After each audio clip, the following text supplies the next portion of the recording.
Alléluia, gloire au Seigneur. Dieu est vivant, il est merveilleux. Nous sommes dans la série de nos études, un même texte biblique, mais dans plusieurs angles. Un même texte biblique, c'est une découverte, quelquefois je l'ai fait moi-même. J'ai lu un texte, et puis quelques semaines après, j'ai relis, et puis j'ai lu encore quelques mois après ou quelques années. Il y a toujours quelque chose de nouveau. C'est la richesse qu'il y a dans la parole de Dieu. Elle est profonde, capable de nous parler d'une façon particulière dans un angle dans un domaine donné, dans un angle donné. Alors, j'ai commencé à étudier cette série-là, je peux partager avec le corps de Christ. Gloire au Seigneur. Donc, nous étions en train de voir sur ce texte de Jean chapitre 2, versets 1 à 11, une série des enseignements. Le premier, nous avons vu le premier miracle de Jésus-Christ. Ce miracle, ce texte-là nous a montré que le premier miracle que Jésus a accompli dans la vie de quelqu'un, c'est la conversion. C'est le fait de nous changer de la vie fade, comme la vie ordinaire, à avoir une vie extraordinaire et marcher avec Dieu, devenir enfant de Dieu lorsqu'on l'invite. Le deuxième des messages dans cette série, c'est Jésus, l'invité qui prend en charge. C'est celui dont on va partager aujourd'hui. Et dans quelques minutes, je reviens.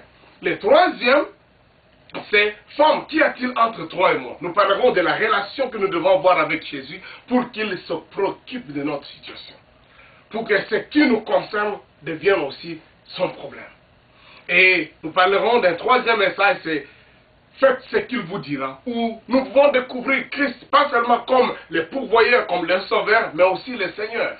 Celui qui a des ordres à nous donner, qui a des commandements à nous dire, des choses que nous devons faire pour que nous expérimentions la vie avec lui et marchions avec lui et qu'il manifeste sa gloire dans notre vie. Revenons sur le texte. Jean chapitre 2, versets 1 à 11. 3 jours après, il y eut des noces à Cana en Galilée. La mère de Jésus était là, et Jésus fut aussi invité aux noces avec ses disciples. Le vin ayant manqué, la mère de Jésus lui dit, ils n'ont plus de vin. Jésus lui répondit, femme, qu'y a-t-il entre moi et toi? Mon heure n'est pas encore venue. Et sa mère dit au serviteur, faites ce qu'il vous dira. Or, il y avait là 6 vases de pierre destinés aux purifications des Juifs et contenant chacun 2 ou 3 mesures. Jésus leur dit, remplissez d'eau ces vases, et il les remplit jusqu'au bord. Puisez maintenant, leur dit-il, et apportez-en à l'ordonnateur du repas. Et ils lui en emportèrent. Quand l'ordonnateur du repas eut goûté l'eau changée en vin, ne sachant d'où venait ce vin, tandis que le serviteur qui avait puisé l'eau le savait bien, il appela l'époux et lui dit, tout homme sert d'abord le bon vin, puis le moins bon, après qu'on s'en tenait enivré. Et toi, tu as gardé de bons vins jusqu'à présent. Tel fut à Cana en Galilée le premier des miracles que Jésus fit, et il manifesta sa gloire, et ses disciples crurent en lui. Amen. Donc nous parlons ici de Jésus qui est invité, comme n'importe qui, on pourrait dire. Probablement, il n'était pas une personne d'une grande notoriété dans la contrée de la Galilée. Il était quelqu'un de Nazareth, dans une petite ville en Galilée, avec ses parents. Et son père était charpentier, lui-même aussi. Bon, je ne pense pas que ce métier pouvait lui donner une grande noblesse ou une position sociale qui ferait de lui quelqu'un d'extraordinaire pour qu'il soit invité. Mais probablement, l'organisateur de cette masse, de ce mariage, le connaissait. Ils avaient une relation, peut-être avec un des disciples, ou bien avec Marie, bon, bref, Jésus est aussi invité à cette fête. Retenez, il n'a pas encore fait un seul miracle jusque-là. C'est juste un enfant qui est né comme bébé à Bethléem, qui a été même en exil, réfugié en Égypte, revenu, en train de travailler avec son père. Donc, il n'y a que des gens les plus proches comme Marie qui pouvaient connaître quelque chose sur lui par rapport aux prophéties qui avaient été données, ou bien les mages, ou bien les bergers qui ne sont pas là présentement, donc les gens qui venaient d'ailleurs. Donc, bref, il n'est pas très connu. Mais il est quand même invité. Il n'a pas accompli de grandes choses. C'est peut-être si on pouvait dire qu'il devait être utile, c'est lorsqu'il y avait une maison à construire quelque part, ou un travail à faire qui demanderait à ménager les tables, les chaises, parce qu'il était charpentier, menuisier, quoi. Donc, bref.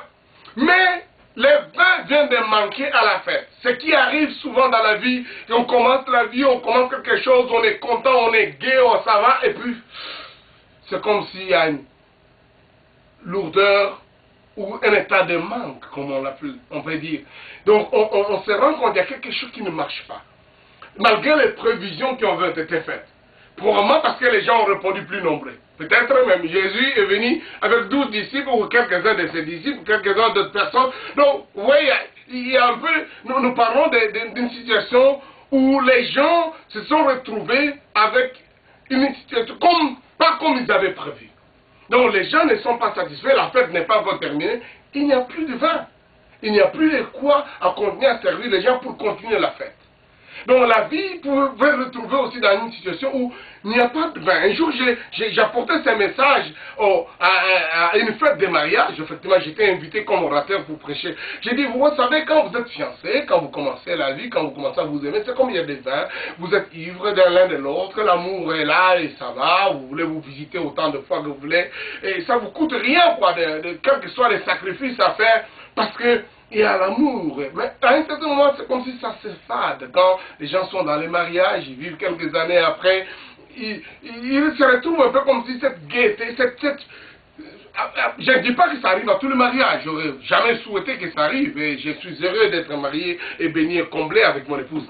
Mais je voudrais dire qu'il y a des gens où des situations arrivent que il n'y a plus de vin, il n'y a plus ces cantiques, il n'y a plus ces chutes du joie-là. Il y a quelque chose qui manque. Peut-être que tu te retrouves dans cette situation dans ta vie, quelque part, professionnellement, spirituellement ou émotionnellement, quelque part dans ta vie, dans tes relations, il y a quelque chose qui manque. Peut-être même l'argent qui manque, la joie qui manque. Il n'y a pas un cantique nouveau, les relations sont brisées, quelque chose s'est détruit quelque part. Et tu te dis, mais comment je peux m'en sortir? La joie, la paix, la bonté, la prospérité, les finances, la gaieté, l'équilibre, les repos, on peut les trouver en Jésus-Christ. Mais il faut qu'il se retrouve invité dans notre vie, invité dans notre état de besoin, dans notre état de manque. Et puisqu'il s'est retrouvé là, lui qu'on connaissait juste comme un charpentier menuisier, mais il était plus que ça, il était plus que ça, j'ai dit, Jésus était plus que ça. Il était le Fils de Dieu, le Dieu Tout-Puissant, le grand pourvoyeur. C'est lui qui avait créé toutes choses, qui connaissait la chimie, qui connaissait la composition de toutes choses. Il connaissait le bois, mais il connaissait aussi l'eau. Il connaissait la composition du vin. Il connaissait les besoins des cœurs de personnes. Et c'est Jésus-là, puisqu'il est invité, puisqu'il est présent, puisqu'il est là. Il n'est pas comme quelqu'un qui assiste impuissant aux besoins des autres. Ce n'est pas quelqu'un qui est aussi, comme on peut dire, indifférent aux difficultés que les gens éprouvent. Non, Jésus, c'est quelqu'un qui vient au secours de ces gens qui sont en difficulté. Et voilà, lui l'invité. Il n'est pas ordonnateur de la fête. Il n'est pas celui qui se marie. Il n'est même pas, comme on peut dire, quelqu'un dans les comités d'organisation. Mais l'invité s'improvise comme celui qui prend en charge de la suite des choses. Ne peut le faire que celui qui connaît qui est-ce qu'il est. Vous pouvez représenter quelqu'un qui arrive à un endroit qui, lui, c'est un invité et qui commence à payer autant de choses pour beaucoup de gens. J'ai vu ça quelquefois avec des gens, quand ils reviennent, ils ont fait un grand butin de diamants ou, bon, dans certaines autres formes d'affaires. Il arrive dans un lieu où il dit, bon, je voudrais m'occuper de vous. Qu'est-ce qu'il y a? Quels sont les besoins ici dans la maison? Quels sont les besoins dans cette fête? Quelqu'un qui dirait ça ne peut être que celui qui sait ce qu'il a en lui comme possession. Et Christ, en le voyant en tant qu'individu, en tant qu'une personne, il n'avait pas de poche, pas de bourse, pas de trésorerie, pas de compte en banque. Mais il avait la puissance de Dieu pour être capable de pourvoir aux besoins.